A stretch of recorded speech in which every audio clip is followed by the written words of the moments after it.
Included in every town is the group Moms Demand Action for Gun Sense in America. Tonight, we're joined here in the studio by their New York chapter leader, Alex Dubroff. Alex, thank you for joining us tonight. Thank you for having me. Also on our panel, Dominic Carter, political journalist and author, and O'Brien Murray is with us, Republican strategist and co-founder of the New York meeting. And Alex, I have to tell you, as I was putting together that introduction today, it was difficult. So many stories of so many dead kids, of so many accidents and accidental shootings involving kids, the numbers as they piled up throughout the whole thing. It was hard to focus on the work that I was trying to do. Why doesn't it seem to have, in your mind, that same reaching impact on more people, at least that it would move the needle when it comes to the debate on guns in this country? Oh, I think the needle's moving. I mean, I'm part of a group of moms. We've been around. You know, Moms Demand Action started the day after Newtown. It started as a Facebook group. And now we have over 150,000 members nationwide. We have a chapter in every state. I started off as a volunteer chapter leader for the group, you know, shortly after Newtown, and now we have thousands of members in New York State who are actively involved and fighting for gun sense.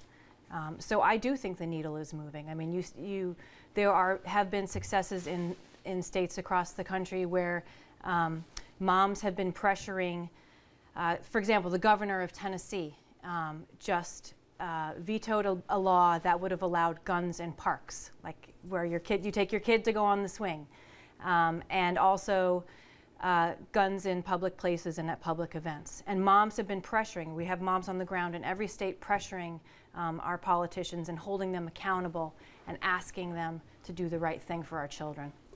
Moms Demand Action is part of the umbrella group that Yes. Michael Bloomberg is funding with $50 million. Is the focus going to be on the state-by-state individual fights, or will it be to try to pressure Congress into change at the national level? At this point, we're going to be focusing state by state. We're also going to be looking at the national level, but our focus will be going state by state. We were very disappointed by Congress's actions last spring and their failure to pass the background check bill. However, that is not going to stop us. And you can see the progress that we've made state by state thus far and on the ground. Not only are we pressuring our legislators, we're also pressuring corporations to do the right thing when it comes to gun safety. For example, we had a win with the Starbucks Corporation. They've asked that guns not be carried in their stores anymore. Facebook has stopped facilitating illegal gun sales on their social media site, and this is all due to pressure from moms.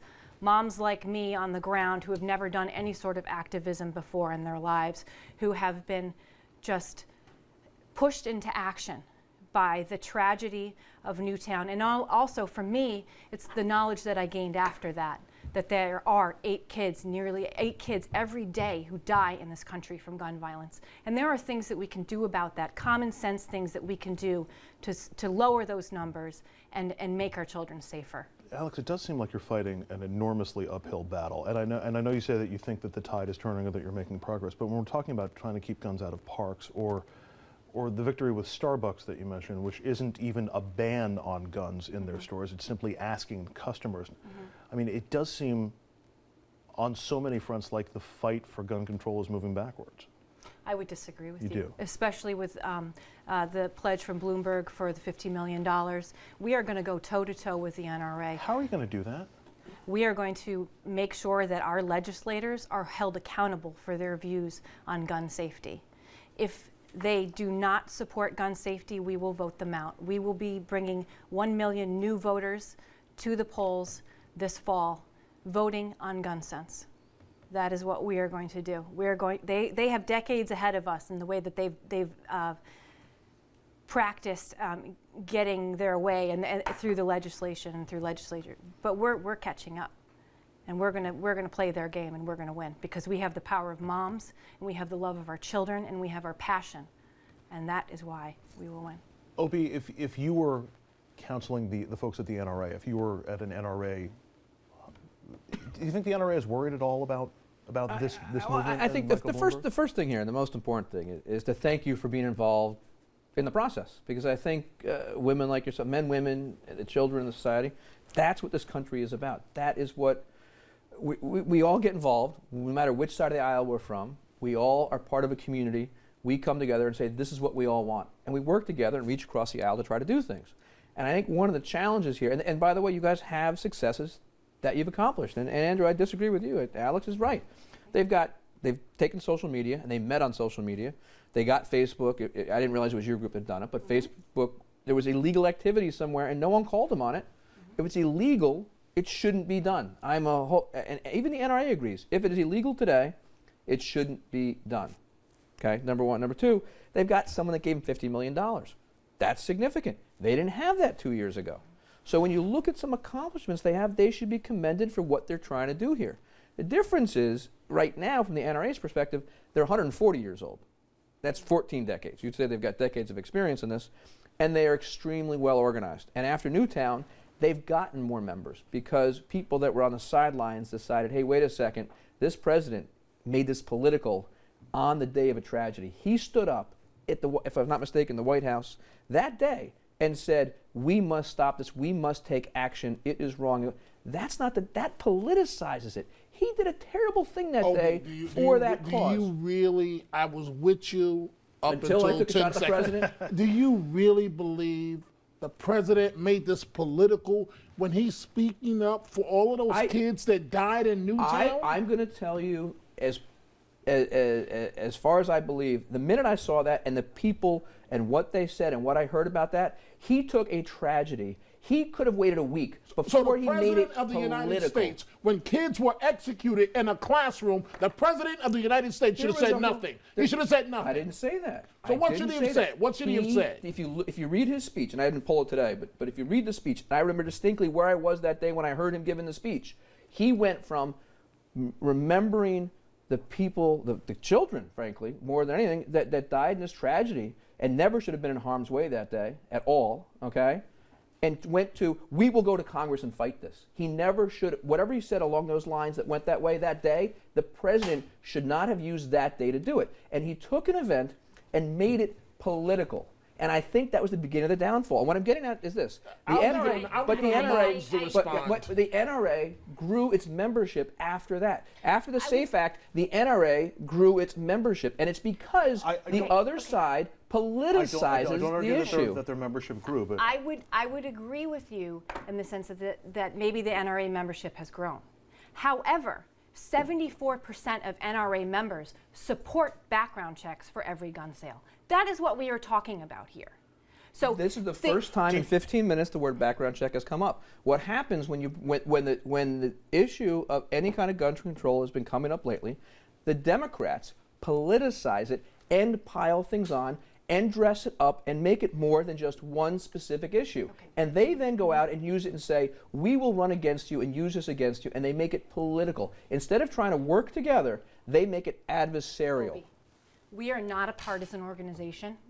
We have people from both sides of the aisle. Sure. We will support you whether you are Republican, you're a Democrat, or you're an alien, if you will support gun sense. That is what we are about. Sure. So this is not a Republican or a Democrat thing. This is about making our children safer. No matter what party you're affiliated with, if you will support gun sense, we will support you. Let me follow this through. To Obie's point, do you think the president made a misstep in the way he handled things after Newtown? Do you think he made it more difficult to achieve gun control? But let's follow this through. See, the politics of this going back, you know what? For the next time you bring this up, take a look at that specific speech the president gave on the day of the tragedy. Hours, the facts weren't even out yet, and the man went political. Number two, I know, Dominic, you cannot make this issue political and win. Here's the thing, here you have to stay out of, you're asking what I would recommend on some of this stuff too. Bloomberg didn't just go on the gun issue. He went to Harry Reid and say, who are we going to go after?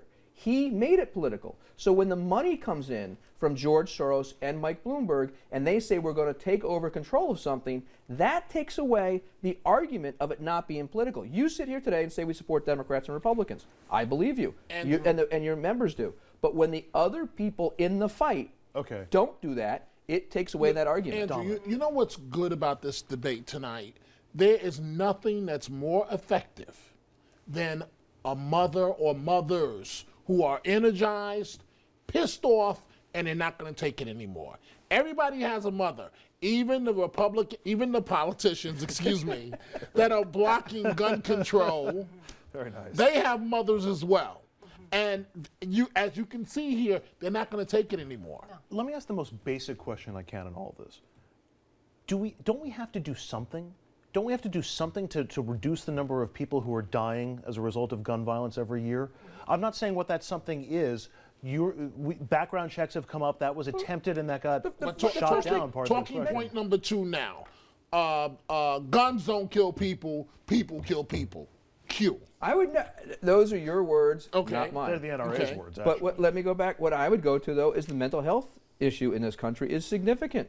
Look what happened to an elected official. An elected official that ran for governor of Virginia was attacked by his own son in his house because they couldn't find a bed for him that night to go to a hospital. So naturally, you're there. in favor of expanding Obamacare to include mental health. Absolutely but Alex, not expanding Obamacare. I'm curious. Well, that way everybody could have it. But just your response when you hear the mental health argument coming back, as it frequently there are does. many facets to making our communities safer. Mental health is certainly part of that. That is not something that Moms Demand Action is focusing on. We're focusing on background checks. If we can make sure that the guns do not get into the hands of the folks who have mental health issues or may be disqualified from owning a gun in the first place, that is a step in the right direction. Let's follow this. But background checks and the president making it political the day of a tragedy, right? There's nothing that any of these laws would have done that would have changed that God-forsaken tragedy and never made it occur, Okay, because it was a woman at home children who every day. Okay, that was a horrible tragedy. Horrible. Sure. And it is what made me become involved in this cause. But what we're forgetting is the 8 kids every day. We're forgetting the 83 people every day who are dying.